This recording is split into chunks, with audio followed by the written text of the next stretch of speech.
Hey guys, welcome to our first ever run of Bud's Blitz.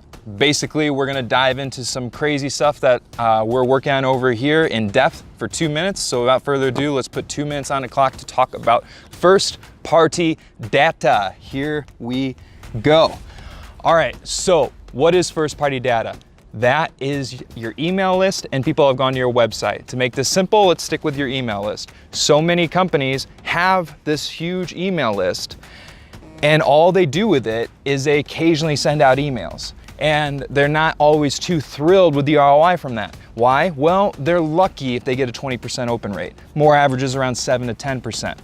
Click-through rates also very low. Email marketing doesn't work the way it used to. But wait, you can do other things with this email list. Well, like what? This is where the first party data lessons come in.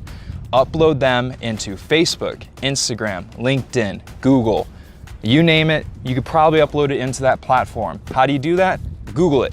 So go online, do some due diligence, Google how to upload first party data into Facebook. Now that you have this custom audience, is what it's called, from your first party data, it's now in Facebook. Guess what? You can get the message that's gonna be in your email campaign also to them in their newsfeed saying, hey, since you're a customer of us, and they're like, I am a customer of you, we're giving you this offer. That's very nice of you. That's really cool. It's in my newsfeed. Hey, look at that. It's open because it's my newsfeed. And it's on an email where I go, okay, next, I read the subject line. No, I'm not gonna open it. I've seen their stuff before.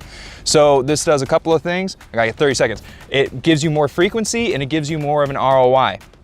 So simply put, utilize that. And the other part of this that I can't really dive in too much because I'm running out of time is your pixel data from your website. You can take that and leverage it on any of the platforms I was talking about before when it comes to retargeting people that have been there. That's also use of first party data. So if you get upset about audiences that you're not able to use anymore, like, oh, Facebook took away our stuff, blah, blah, blah. Stop crying, utilize your first party data, turn it into lookalike audiences, cross-sell, upsell, and blow this stuff up. But you just gotta do it. And how do you do it? Stop watching Game of Thrones and study this stuff. All right, thanks, bye.